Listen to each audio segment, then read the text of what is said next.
What's up, idols? It's Cece Lesson 3. Welcome back to my channel. Thank you so much for clicking on this video. What is that? So I want to talk with you guys about something that we have talked about multiple times on my channel, but I feel like it's one of those topics that's evolving, that is not like a one and done. It's something that keeps changing, especially as we keep mingling with each other, having different experiences, traveling more, learning more. We evolve, things change, we move. So the reason I wanted to have this discussion again here is because I was talking with someone in my DMs on Instagram. By the way, follow me there if you don't already. Every now and then it's really wholesome because I respond to people like I'm just a person, you know, but people get so surprised that I respond to them sometimes. Like, oh my God, you actually responded. I'm like, yeah, you know, I'm not the Pope. You see the title. You see what we're going to get into. You see the thumbnail. But real quick, I do want to let you guys know that if you're a patron or if you want to be a patron, there's a new story time that I'm going to upload after this video today. It's about a girl who met this really sweet guy on Meet. They started to be sort of pen pals for about a year, and then she got to live in Korea for a few months and they got entangled and some things went down, and it's actually wholesome. It's like a cute, good, feel good story. Also, to let you guys know that my boyfriend is we've been apart for 4 months. Ain't that crazy? My boyfriend's gonna be back in a little bit over a week, and we're gonna be making couple content again for Patreon. We're gonna have some Christmas vlogs and stuff. Christmas and New Year's activities. So yeah, we have some couple content there, but also if you just want general access to NSFW story times, because the most random videos of mine keep getting demonetized on YouTube. It is so frustrating. Nothing gets demonetized on Patreon. It's funded by you guys. Thank you so much. That will mean more to me than you'll ever know. And I get it. There is an orange creature destroying our economy, destroying our reputation. Things are getting tough. Things are hard out there. So I do want to do like a holiday discount, because I do get messages from people saying like, oh, I would love to support you on Patreon, but I just don't have it right now. And I totally get that. I never want people to feel pressured to join my Patreon, but like if you want access to that stuff, it's there. It's just optional. That's all it is. So yeah, link below if you're interested. So for this video, I think the two most common questions I get, usually via DM on Instagram or even in the comments on my YouTube videos, one is dating in Korea as a foreigner. What's it like? Advice, tips, things like that. The second one is most definitely about racism in Korea as a foreigner. Like, what should I expect? What will I expect? They asked me about what I experienced. But this conversation I had with this girl sort of overlapped, and that's why I want to talk about it here. By the way, I asked for her permission to discuss this openly because she knows she's not the only one who has these thoughts or these questions, but she also said, please don't show them my gram. Like, I don't want people roasting me or thinking I'm dumb. So basically this girl is 20. She's about to graduate uni next year, and she's about to move to Korea to be an English teacher. And she is Black, by the way. And she was asking me as a Black girl what my experience was like in Korea, what I should expect as far as dating or racism or acceptance, things like that. And if you've watched my YouTube videos, if you're new here, maybe you don't know, but I have always encouraged people, if you want to go to Korea and experience it for yourself, because everyone's experience is different. I think the one overlapping commonality is every person I've ever met who's been to Korea wants to go back, whether they want to visit, whether they want to move there. They all want to. I've never met a single person who went to Korea and said, I hated it, I'll never go back. And I've had weird things happen. And Ajashi pulled my Senegalese twists and then just walked away like he didn't do it. I should have drop kicked his ass. People stare at you. It makes you feel a little weird sometimes, like you feel like an alien or something like that. And I told her that the negative feelings I had in Korea were kind of my own internalized insecurities, you know, like looking around and seeing what pretty is and what acceptance is, and you're not that. It weighs on you, or weighed on me. I'd say after a year and a half of living in Korea, it started to weigh in on me and I started to feel really insecure. When I immediately got there, when I first got there, like my first year, I was just so excited to be there, you know, but after the same things of being ghosted, ignored, things like that, it just started to take its toll. And I was like, dude, I need to get out of Korea. And I did. And I do still go back to visit very often, but I don't want to live there anymore. And that's my take. I know a lot of people who plan to move there permanently and make it their permanent forever home. Anyway, sorry. So I was telling this girl how, as far as racism goes, I don't think I ever experienced anything bad like that. People around me were generally very nice, helpful, kind, especially at my schools and where I worked. Oh my God, they were so freaking nice. And when I told her I hadn't experienced anything bad, she said, oh, well, that's because you're pretty. Damn. Disclaimer, I know beauty is subjective. I know some of y'all watching this don't think I'm pretty. That's fine. I'm not offended. That is your opinion. You're entitled to it. But for the sake of this video, and because she says I'm pretty, and because I feel like I'm pretty, That's what we're gonna go with. I'm gonna be referring to myself as pretty, but I'm not like conceited. I'm not like, I'm conceited, I got a reason. It's all for the sake of the pretty privilege argument, okay? But I hope those watching this video, I hope you guys all feel like you're pretty and beautiful, because you are. But yes, we do know that pretty privilege is very real and it is worldwide. For those who don't know, pretty privilege describes the unearned advantages, opportunities, and preferential treatment given to people who conform to societal beauty standards, influencing everything from job prospects and salaries to social interactions and legal outcomes, often rooted in the halo effect, where attractiveness is linked to other positive traits like intelligence and trustworthiness, creating systemic bias. This phenomenon means attractive individuals get easier access to life's perks, but it also pressures others to alter their appearance to fit narrow ideas, perpetuating inequity. Even the most hardened Islamophobe will have a hard time having those hateful, stupid Islamophobic views if he sees a beautiful Muslim woman or several beautiful Muslim women. He's like, you're kind, but God, you are beautiful. Goddamn beautiful voice. Even through these walls. The most vile racists will second guess everything they thought the moment they see a beautiful Latina, a beautiful black woman, a beautiful Indian woman, a beautiful Asian woman. There are stories, like this is a whole genre, by the way. There are stories out there online of people who were in the KKK and they left the Klan because they met a beautiful minority, both beautiful inside and out. And they are now reformed racists. Their mind is open. Their heart is working like it should. I know it's just a movie, but for example's sake, it's kind of what I'm talking about. Have you guys ever heard of the movie Monsters Ball? It stars Billy Bob Thornton, who plays his prison guard who happens to kill Halle Berry's husband, who happens to be played by scum human P. Diddy. He ends up falling in love with her, even though she's black. He has a racist dad. He puts his dad away in a home just so Halle Berry's character doesn't have to deal with a racist father-in-law figure. He opens an ice cream restaurant and names it after her. He becomes obsessed with her and obsessed with trying to help her. He used to be racist. He killed her husband. And then he came around in the end, weirdly. It's just a movie, but just so you can see what I'm talking about, sort of. And after interacting with people you thought you hated, you tend to change your mind. And unfortunately, sometimes people tend to be shallow and they let looks lead the way. Oh, that's a pretty person, I want to talk to them, instead of just a normal person, a hardworking person, a kind person. We're led by what we see first. If you are pretty, no matter where you come from, people are more likely to be charmed by you, accept you, and welcome you into their community, into their society. Unfortunately, for some very weird reason, it's common for people to say, you're pretty for a black girl. I don't mean just me, by the way. I see that all the time, and people think that's like a compliment. No black woman is ever told you're pretty for a black woman and they are genuinely complimenting, like, oh, thank you. You think the rest of my people are ugly, but you think I'm the exception. How sweet of you. No, that's not a compliment. That happened in Korea too. Whenever I see pretty foreigners in Korea spaces like online, social media, entertainment, whatever, if you look in the comment section, you see people simping over the pretty foreigners.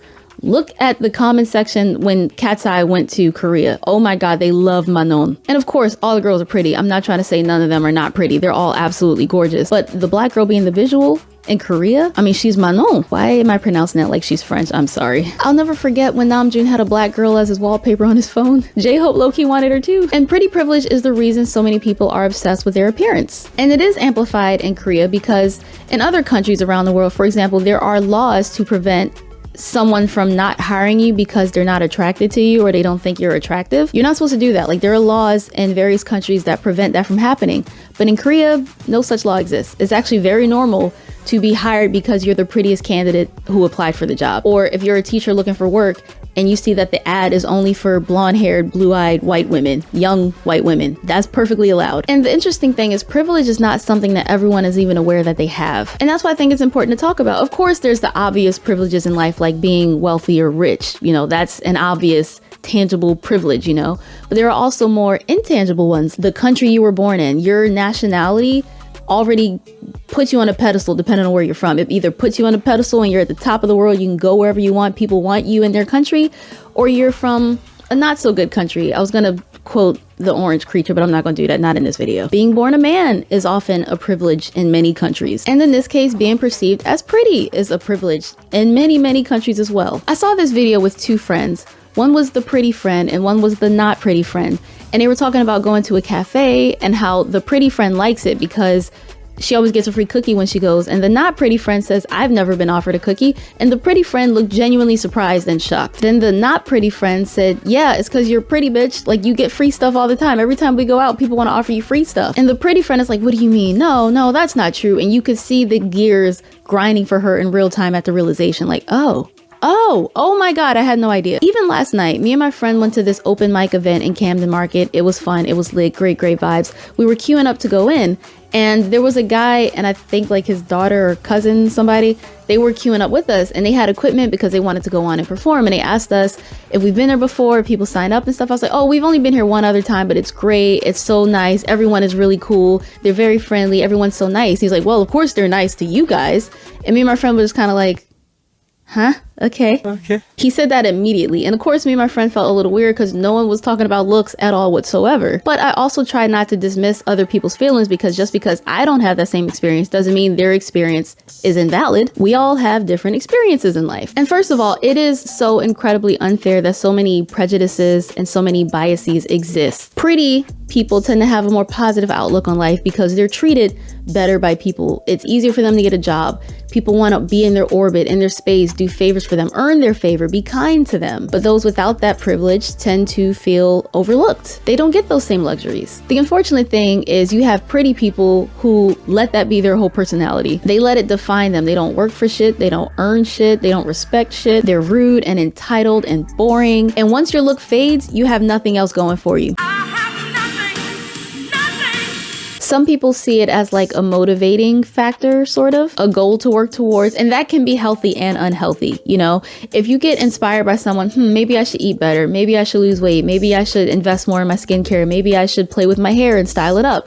That's always good. I think, you know, those little tweaks here and there, whatever makes you feel better about yourself, being active makes you feel good, at least in my experience. When I have like a good skincare routine, I'm wearing like a sheet mask, I feel good about myself because I was like, I'm bettering myself one Korean sheet mask at a time. Whatever makes you feel more confident and ready to handle the world's prejudices, I encourage, as long as you're not hurting anyone or yourself. But you do have those people who obsess over it, and they want the unattainable. They want what's unhealthy. They want to be really skinny even though like you're starving. Don't hurt yourself trying to be pretty and accepted by society, okay? I can't emphasize that enough. But overall, I think it is incredibly unfair, systematically and humanely ridiculous to treat people worse because you're not attracted to them. If you have the big eyes they like, or the small face, or you're skinny, or you're tall, you have pretty, full, luscious hair, you have pouty lips, you're slim, you have a tall nose, V-shaped face, you look youthful and young, your skin's as light as possible, they will love you and adore you and accept you and shower you with affection and welcome. You don't have to meet all those requirements. You just have to meet the majority of those requirements, which is ridiculous. And yes, that is the same worldwide. You just have to change the parameters of beauty depending on whatever region or country you're talking about. I don't know why, but as humans, we tend to trust pretty, handsome, and attractive people more. Look at how handsome, I never got the hype over this man, but he's perceived as handsome. Look at how handsome serial killers can rack up their victims and get people to willingly follow them into the most sketchiest of situations. Even after they're convicted and proven guilty and sentenced to prison, they get fan mail from people showing them love, support, and affection. Stop it. Get some help. I'm a book girly, okay? I read a lot of romantasy books. These leading men, the book husbands, the book boyfriends, some of their traits are sketch, okay? They are described as being ridiculously handsome, incredibly charming, charismatic, luscious thick hair, toned, built, beautiful body, tattoos of course, tall as fuck, very fit, chiseled face, the like, all that good stuff that girls seem to go crazy for in these books. They also say and do the most creepy and cringe and possessive shit I've ever seen in my life. But because they're handsome, it's okay. If they were ugly, the cops would be called, restraining orders would be filed. Luigi Mangione is an alleged killer, but we don't care because he's fine.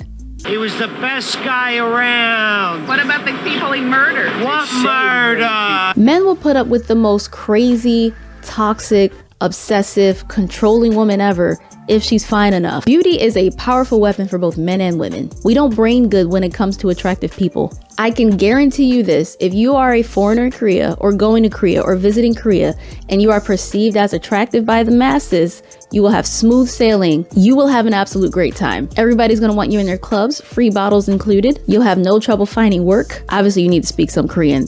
depending on the job you're going for too though. People will want to approach you and date you, especially if they have that weird foreigner fetish thing going on for them. Good luck with that, by the way. People will even approach you just to practice their English and start a conversation with you, especially older men. A core memory of mine earlier this year, I was in Songnam, going to Songnam-ish. It's like a little bit outside of Seoul, like southeast-ish outside of Seoul. And I was going to meet my friend Kayla, and I was at the bus stop, listening to music, freezing my ass off because it's January. And these two kids, I would guess from 12 to 14 or something, they approached me. I got my headphones, like I'm listening to music, and they're like, excuse me. And I was like, oh yeah. And they was like, you're so pretty, you're beautiful, I like your style. And I was like, thank you, children. Like, okay. And he's like, can I have your Instagram? Do you have Instagram? I was like, huh? And he's like, your style, do you have Instagram? You could tell they were so shy speaking English because like it was a boy and a girl. They kept like looking at each other and giggling like, oh my God, like you say it. I don't think she understands me. You try. I thought that was so sweet and something I completely never expected. But the reason I bring that up, I feel like a lot of the world has been fed propaganda. We've all been fed propaganda. One of the most harmful ones, especially from, I'm a black woman, so I'm a black person. And the girl who started this whole conversation with me on Instagram is also a black woman. There's a lot of propaganda out there that portray us as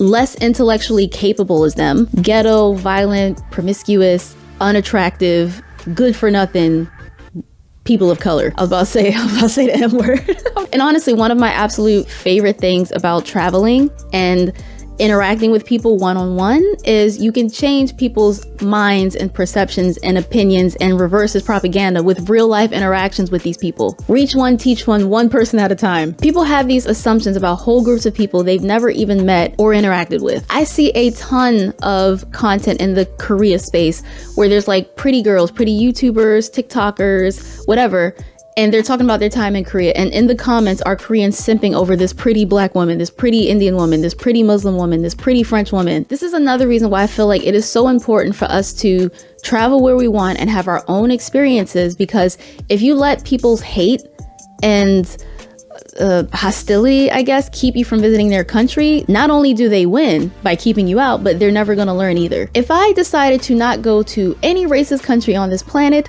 I would have to leave Earth.